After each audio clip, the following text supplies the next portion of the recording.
এখন যাচ্ছি আমরা দ্বিতীয় প্রবেশদ্বার।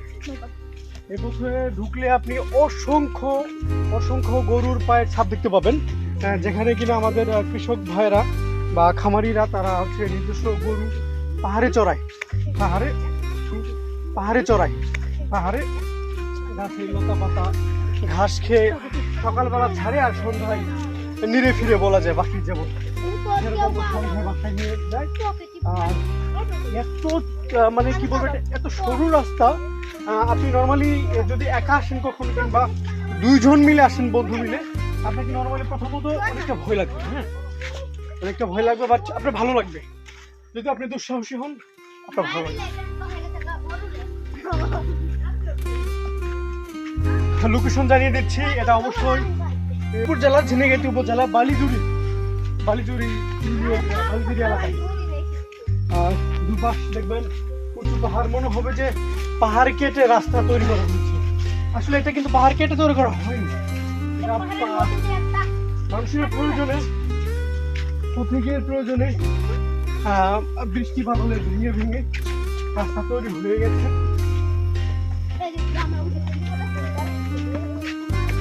যারা একটু স্বাস্থ্য সচেতন মানুষ তারা কিন্তু আসলে পাহাড় ভ্রমণ আসতে পারে, স্বাস্থ্য নিয়ন্ত্রণ চলে আসবে বলা যায়, সুইটিং হবে আর কি।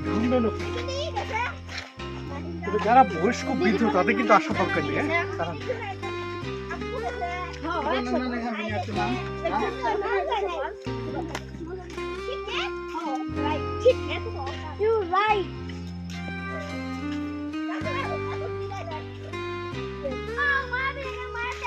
আমাদের সেই প্রত্যাশিত কাঙ্ক্ষিত মায়াবী লেক আমরা চলে এসেছি।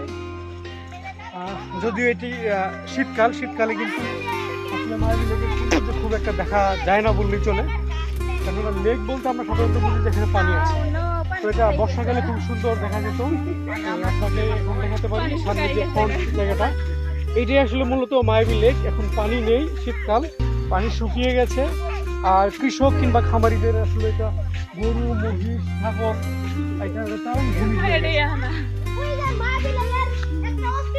যখন পানি ছিল তখন অসম্ভব সুন্দর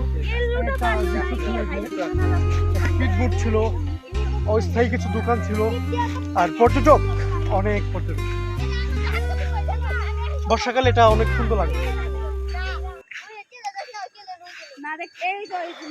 পুরো মাঠটা যদি আমরা দেখাই দেখবেন অনেক বড় একটি বিস্তৃত এলাকা।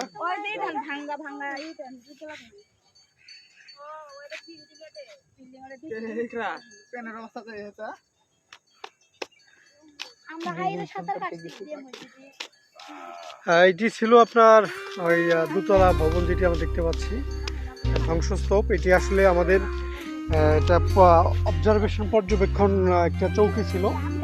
এখানে বসে আসলে যারা মায়াবী লেকের দায়িত্বে ছিলেন, যারা মাছ চাষ করতেন, তারা আসলে সেখানে অবস্থান নিত, কিন্তু হাতি আক্রমণে সেই জায়গাগুলো কিন্তু নষ্ট হয়ে গেছে।